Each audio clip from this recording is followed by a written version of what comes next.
देखना चाहिए।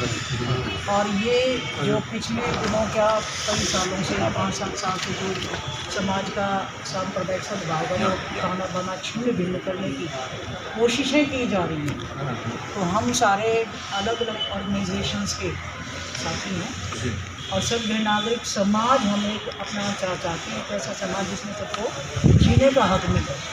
अल्पसंख्यक भी इस देश का बहुत ही अहम हिस्सा है। तो हरियाणा में भी और पूरे देश में भी इनके ऊपर जो हमले हो रहे हैं, हाँ, कहीं ईसाइयों पर, कहीं दलितों पर, कहीं मुस्लिम्स पर, और जो धर्म संसद हुई थी, सर आप तो इतने जागरूक अधिकारी हैं, सारी चीज़ें देखते पढ़ते सुनते हैं, तो उस धर्म संसद में जो एक जहर उगला गया है, हाँ जी, हरिद्वार नहीं सर, रायपुर में भी हुआ है, रायपुर में, और अभी उसमें नूह में भी हुआ है, नूह में तो रोज़ ही उनके खिलाफ कुछ न कुछ होता रहता है। आह्वान कर रहे हैं, क्या एक देश में हमें सोच सकती है कि कितनों भारत करो, 100 लड़के ऐसे मिल जाएँ कि जो 20 लाख मुसलमानों को मार दें, तो क्या क्या इस देश को क्या बनाना चाहते हैं भाई? ये हमारी एक है सर। सबसे बड़ा जो लोकतंत्र है उसमें लोकतंत्र के मूल्यों का ही हनन किया जा रहा है, क्योंकि हर किसी को धार्मिक आज़ादी भी है, तो अपने धर्म को मजहब को जिस तरीके से चाहे वो अपना सकता है और उसका इस्तेमाल कर सकता है। बस इतना ही होता है ना मानवता के नाते कि मैं अपने धर्म की सीमा वहाँ छोड़ूँ जो दूसरे को हानि ना पाऊँ। तो यहाँ ये तमाम मतलब हमें तो कहते हुए कुछ महसूस होता है कि हिंदू धर्म को भी बहुत नीचा करके देखने वाली बात है। हिंदू धर्म तो कभी कहा जा बात ही नहीं करता, मानवता का संदेश हिंदू धर्म की बात कर रहे हैं, ये नहीं कहता कि जीवन जीने दो, ठीक है। और हम लोग अगर कहते हैं कि हमारे उपनिषद थे तो हमें वसुधैव कुटुंबकम याद रखना चाहिए कि पूरी पृथ्वी हमारा कुटुंब है, तो उसमें मतलब इस तरह का भेदभाव नहीं बना और अगर अंग्रेजों की तरह से अत्याचार जड़ियों चलते रहे तो बंगाल आर्मी ने भी रिवोल्ट कर दिया था ये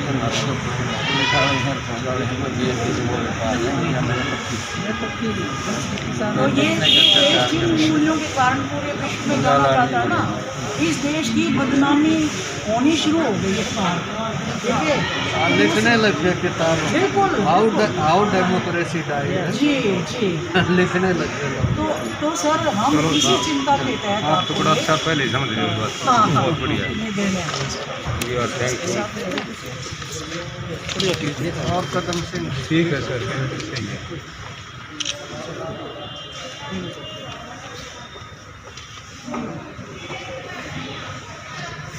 आज हम देश के राष्ट्रपति के नाम एक ज्ञापन देने आए हैं डीसी साहब के थ्रू, और इस सिलसिले में दे रहे हैं क्योंकि देश में जिस तरह के हालात बनते जा रहे हैं, अल्पसंख्यकों पर बहुत तेज़ी से हमले बढ़ रहे हैं और बहुत चिंताजनक स्थिति हो गई है। तो उस बारे में सभ्य नागरिक समाज के हिस्सा होने के नाते हमारी भी ये चिंता है कि अल्पसंख्यक भी इस देश का, इस समाज का एक बहुत अहम हिस्सा है, उनको भी इस समाज में रहने का हक है, लेकिन जिस तरह की वारदातें उनके खिलाफ की जा रही हैं, पिछले दिनों देखा होगा कि गुड़गांव में जो उस प्रशासन की तरफ से जगह मिली हुई थी मुस्लिम समाज को नमाज करने के खुले में, तो उनको ज़बरदस्ती एक तरह का मतलब हुड़दंग मचाकर उसको रोका गया, धमकी देते हुए। कभी वहाँ पर वो हनुमान चालीसा पढ़ रहे हैं, कभी उनको वहाँ से खदेड़ रहे हैं। हरियाणा में इधर यमुनानगर में भी जब क्रिसमस डे था, स्कूल में अच्छे से मना रहे हैं, बच्चे मना रहे हैं, स्टाफ मना रहा है, स्कूल मना रहा है, वहाँ जाकर तुलसी दिवस ज़बरदस्ती मना रहे हैं, वहाँ पर जय श्री राम के नारे लगा रहे हैं। तो ये अपने समाज के जो सांप्रदायिक सद्भाव का जो ताना बाना है, एकता, अखंडता और आपसी सद्भाव का जो ताना बाना है, उसको छिन्न भिन्न करने की कोशिश की जा रही है। इधर हरिद्वार में धर्म संसद के नाम पर पूरे देश ने देखा कि किस तरह से दहशत फैलाई जा रही है कि सरेआम कत्लो गारत करने का संदेश दिया जा रहा है। फिर वो धर्म कैसा? धर्म तो कभी भी हिंसा की बात ही नहीं करता। धर्म तो ये कहता है कि किसी चिड़िया को भी मत मारो, ठीक है। सभी धर्मों में यही हाँ, है जी। सर्वधर्म संभाव का संदेश देता है ये देश। हिंदू धर्म जिसका नाम लेकर इस देश में ये सब हो रहा है, वो हिंदू धर्म तो बहुत ही प्रेम की बात करता है, आपसी सद्भाव की बात करता है, सबके सामंजस्य की बात करता है। वो हिंदू धर्म इसलिए जीवित है आज तक कि उसने सभी धर्मों को, सभी जातियों को साथ लेकर चलना सीखा है। ये हमारी चिंता है कि हमारे सांप्रदायिक सद्भाव का ताना बाना, आपसी सौहार्द का जो ये है, इसको हम बनाए रखना चाहते हैं और इसको छिन्न भिन्न हम नहीं होने देंगे। यही हमारी चिंता है। धर्मनिरपेक्षता के ऊपर बिल्कुल बिल्कुल आपका फोकस है बिल्कुल मतलब? बिल्कुल धर्मनिरपेक्षता हमारा संविधान, हमारे संविधान ने इस चीज की इजाजत दी है। क्योंकि सबसे बड़ा धर्मनिरपेक्ष देश शायद भारत को माना जाता है। बिल्कुल, तो शायद नहीं, बिल्कुल हमारे संविधान ने और ये- धर्मनिरपेक्षता का संदेश देकर और सभी जातियों को इसमें समाहित करके सबके एक विकास की बात की है, सबको आगे बढ़ने देने की बात की है। तो अभी आपकी मुख्य मांग ये है कि अल्पसंख्यकों के साथ जो जुल्म, अन्याय या कुछ इस तरह की जाति होती है तो वो रोके जाए, वो रोका जाए, और जो ये कर रहे हैं, जो भी इस काम में ये सब कर रहा है, उसके खिलाफ सख्त से सख्त कार्रवाई की जाए, ताकि दूसरों को भी ये सबक मिले कि अगर इस ताने बाने को छिन्न भिन्न करोगे तो आप भी आपके ऊपर भी कार्रवाई की जाएगी। तो ये थे डॉक्टर संतोष मुदगिल, जिन्होंने कहा कि हम धर्मनिरपेक्षता को लेकर के एक जंग छेड़ रखी है हमने, और आज राष्ट्रपति का नाम ज्ञापन ये डीसी साहब के माध्यम से हाँ जी, डीसी साहब के माध्यम से डीसी साहब के माध्यम से ज्ञापन देने आए हैं। इधर कैप्टन शमशेर सिंह मलिक है हमारे साथ। सर नमस्कार। नमस्कार। आप क्या कहेंगे, डॉक्टर साहब ने जो बताया जैसा है? कि डॉक्टर संतोष मुदगिल जी ने बताया, हमारे जो देश की सबसे बड़ी ताकत है वो धर्मनिरपेक्षता है और हमारा संविधान है। लेकिन पिछले काफ़ी समय से, खास तौर पर जब से ये भाजपा की सरकार आई है केंद्र और राज्यों के अंदर, कई राज्यों के अंदर, तब से समाज के अंदर जो सामाजिक और ये जात पात का या सांप्रदायिकता का जो जहर घोलने का जानबूझ के एक बड़े सिस्टम के तहत, एक स्कीम के तहत, एक मतलब साजिश के तहत जो ये किया जा रहा है, उसका हम विरोध कर रहे हैं। और जो ज्ञान विज्ञान आंदोलन है हरियाणा का, डॉक्टर दहिया वगैरह इनकी अगवानी में, आज ये ज्ञापन हम राष्ट्रपति जी को ये उपायुक्त महोदय के माध्यम से भेज रहे हैं कि इनके खिलाफ जो ये जहर फैला रहे हैं, इनके खिलाफ आपको कार्रवाई, सरकार को कार्रवाई करनी चाहिए। अभी जैसे लेटेस्ट जो एग्जाम्पल, वो धर्म जो संसद इसमें हरिद्वार में और रायपुर में, जो छत्तीसगढ़ में, क्या भाषा उन्होंने का प्रयोग उन्होंने किया है, मैसेकर करने का, जेनोसाइड करने का, मतलब कत्लेआम करने का। ये मतलब ये देश है या मतलब गदर इसमें ये हुआ है। और दूसरी तरफ सीए और एनआरसी के टाइम पर जो हमारे पढ़े लिखे बच्चों ने उसका विरोध किया, जिसमें एक भी शब्द उन्होंने कोई ऐसा नहीं बोला, उनके खिलाफ देशद्रोह का वो लगा करके पिछले 1.5-2 साल से हमारे बच्चों को जेल में डाला हुआ है।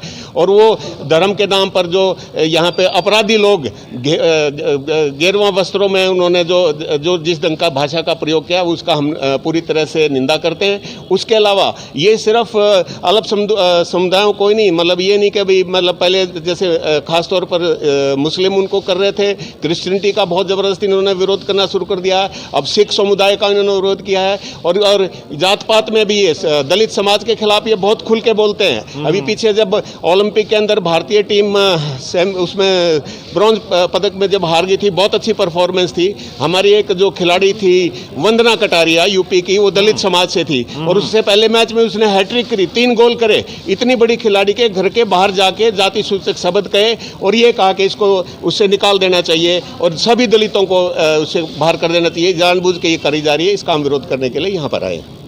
तो ये थे कैप्टन शमशेर सिंह मलिक। इनका कहना है कि डॉक्टर साहब हैं डॉक्टर रणबीर सिंह दहिया, जिनकी अध्यक्षता में ये ज्ञापन आज दिया जा रहा है, तो हम बात करेंगे। डॉक्टर साहब नमस्कार। नमस्कार।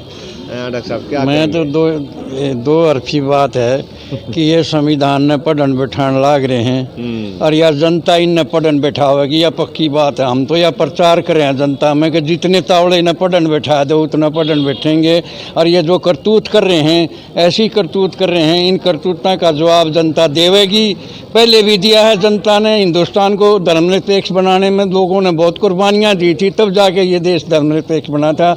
और इन कुर्बानियों के साथ ही अब भी अगर ये इसका वो करेंगे तो दोबारा कुर्बान नहीं देने के लिए लोग तैयार हैं और ये नहीं होने देंगे। सांप्रदायिकता के ये जो भेदभाव करना चाहते हैं, जात पात पे लड़ाना चाहते हैं, इन्हीं शब्दों के साथ मैं अपनी बात पूरी करता हूँ। तो ये थे डॉक्टर RS दहिया, जो एक शुभचिंतक भी हैं।